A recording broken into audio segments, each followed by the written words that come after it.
Hi everybody, this is Cheryl, all things Cheryl, here to give you a recap on Queen Sugar, episode 4, season 3. The title of it is No Heaven in My Shadow. No Heaven in My Shadow. Well, we start out like we started out last week, where Darla has basically rode into town to see Blue. And apparently, Ralph Angel had no idea that she was coming, and of course, he would have no idea she was coming. It's because he has been avoiding her. He doesn't want to talk to her. Basically to let her know that her son is having some emotional issues due to the fact that he's peeing in the bed, and Ralph Angel basically tells her that Blue is having some problems and that he's been, urinating or peeing in the bed ever since she left. So she got kind of upset and with Ralph Angel, and basically she had the right to get upset because he wasn't really telling her what was going on with Blue. And every time she would try to, find out what's going on in an adult way, he didn't want to talk to her.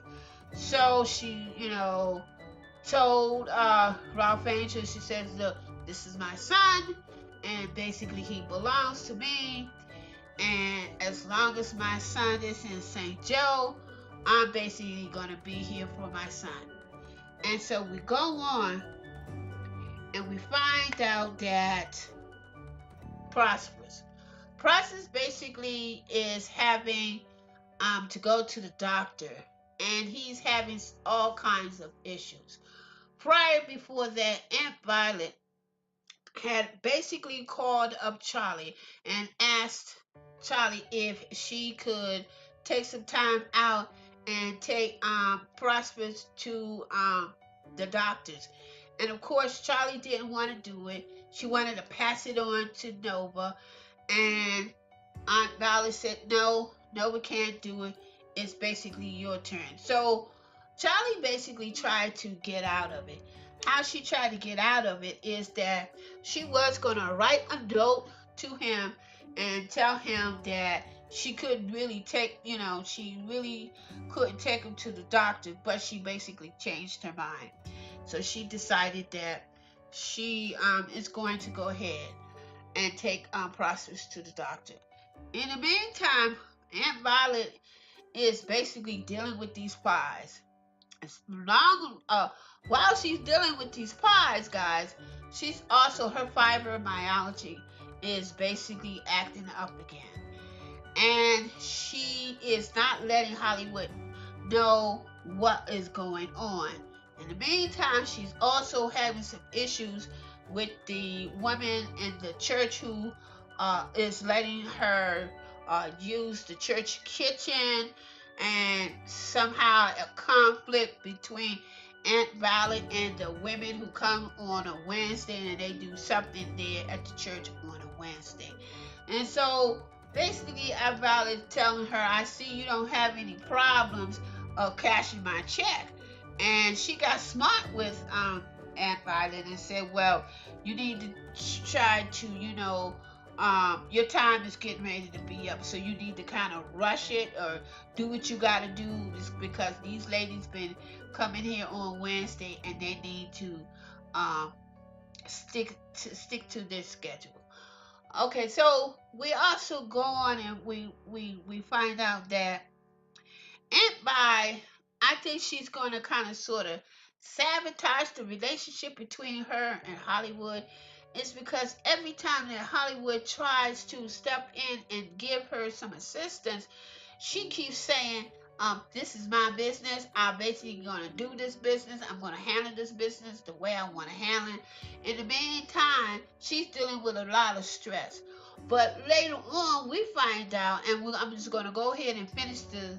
We find out that the reason why Aunt Vi is being so testy and so mind, this is my business, I'm gonna do it the way I want to do it, I want you to help me, blah blah blah, is that the house that she's basically living in is her ex-husband bought this house.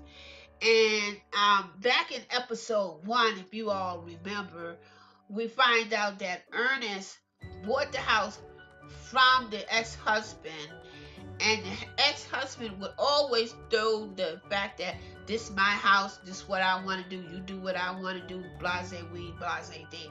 So therefore, she's always had this thing is from here on out, she was like, I don't want to have to owe anybody nothing. I don't want to borrow anything. I don't want to have to give back anything that I had to borrow anything. So I want to do it my way.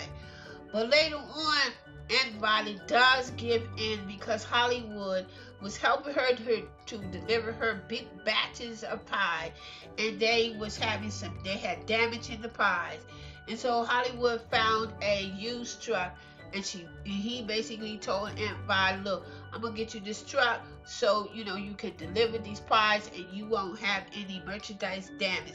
At first she didn't want to take the offer from Hollywood, but eventually she gives in. So we go on. Charley goes on and takes Prosperous to the doctor. While they're getting ready to go to the doctor, Prosperous leaves his cane in the house and basically asks Charley to go and get the cane. So basically Charley goes get the cane. While she picks up the cane and picks up the jacket, she finds out that Prosperous has been evicted from his land. Now Prosperous doesn't know that Charley knows that he's been evicted from the land. And so they go to the doctor. Now, we sit at the doctor's, and Charley begins to ask Prosperous questions about the family, who's going to come and pick him up, because apparently he's going to have an operation on his back. And so this is when Charley lets Prosperous know that she knows that he has been evicted from his land.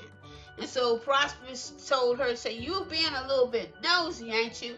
I would prefer for you not to let anybody know that I have been evicted from the land. Now, while Charley and Prosperous is waiting to be waited on, and he finally did get waited on. Remember the cutie pie that Charley met, who owned the Hispanic guy? I think he's Hispanic. I'm not quite sure what his nationality is. Well, he's a doctor.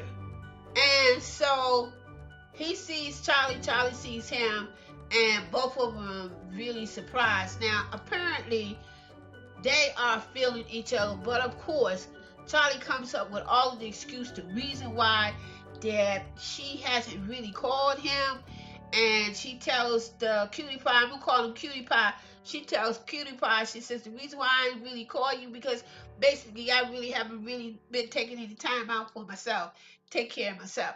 So cutie pie tells Charley and says, well, when you find out, when you get ready to take some time out for yourself, hey, give me a call.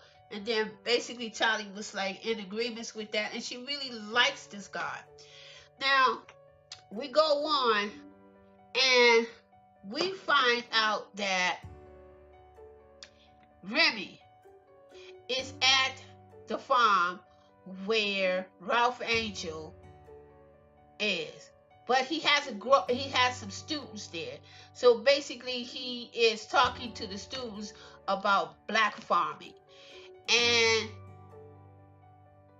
Nova is at the farm. And so basically he gets into his little spiel as far as he asks some of the students Nova asked some of the students have you ever thought about being a farmer? A couple of people raised their hand. But Remy goes on and tells the students exactly what are the percentage of how many black farmers own their own land, and the percentage was very, very low, extremely low. And basically that is true, because especially in the South, a lot of people are sharecroppers. I know that I believe my mother's father was a sharecropper, and the land actually was owned with the white owners. So a lot of the people on the land do not own their own land, and come to find out the same thing is Prosperous. Charley is finding this out, that the land is belonging to Sam Landry. Prosperous land is. And so, but before I go on, writers, hell to the no. I'm telling you, hell to the no. Not the sister. Hell to the no. You guys get really, really messy. Y'all get messy this year, and that's okay. Messy is good, but as long as the messy is gonna turn and go wind up out in the favor of everybody, but we know it ain't so. But y'all go ahead and be messy because y'all writers are writing real good. But hell to the no. The reason why I'm saying hell to the no is because um we see Nova in the farm finds her father's old fishing what do you call it? Fishing thing that they used to go with fishing. And so she's telling Remy the story. This is before Remy talks to the students. So she tells Remy the story, the reason why, she's just really getting back to fishing. The story was basically kind of sad, but and he, of course, I don't want to go into the whole spiel. And of course, Remy apologized for, the way she was introduced to fishing and how she lost her passion for fishing again.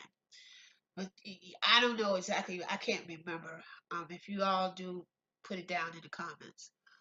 And so we go on, and that's why I'm saying hell to the no. Hell to the no. Do not. But y'all gonna do it already because, girl. But anyhow, we go on. And Aunt Violet is still, dealing with, her hand situation and everything. So we find out at the end that Aunt Violet does take up the offer with Hollywood, as far as she allowing him to help her out. She allowing him to buy the truck for her. She's saying that she told Hollywood she's got to work through it, but they will work through it together. So that was a good little ending on their part. Now we also go on and we see Blue.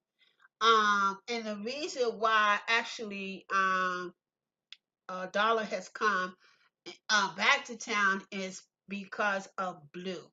Blue is basically getting ready. I believe he's 7. He might be getting ready to turn 8 now. And Blue, instead of Blue having a birthday party, he basically wanted to do a ceremony where him and Uncle Ernest used to do all the time. They would burn and do a barn fire. Instead of him having a party, he wanted the family around to write down all of the things that I guess they want to try to accomplish with the farm. And so everybody basically had to write down, what they want to do or what want to accomplish. I do know, I'm going to say one which was pretty significant was with Nova, where is that she basically said that she is going to reborn or born again the farm and the legacy of his name, Ernest's name. And of course, we heard Charley making amends, saying that she's going to fix it. Basically, she promised to fix it because that's what she said in season 1, that she left, and he would always try to call her when he needed her, and she would never be available. So she's trying to want to fix the issue or anything. And so we go on and we see um hell to the no. I keep saying hell to the no. We find out that's why I said did too much happen. Then I mean, with we go on, and then Charley basically goes to Jacob and asks Jacob exactly why is a lot of the farmers being evicted, and he basically tells her that it is due to that big flood that they had in season one, and that a lot of the land got really flooded out, and a lot of that flood hit their land, which is causing a lot of farmers to be evicted, and he's actually trying to sell them out by giving them $5,000, but that's not even near enough of the land. So she basically goes to Jacob and asks what's going on, and then Jacob tells her, "Look, you're in it too now that we are, this arrangement. So this issue is your issue also." I don't know. It seems like Charlie's jumping into a frying pan, guys. I think she gonna get hooked all up, and she ain't gonna be able to get out of it. If she do, it's gonna be really, really messy. Messy to the point where is that now we're learning that, and that's why I said this is gonna be real short. Now we're learning that Micah has a sister.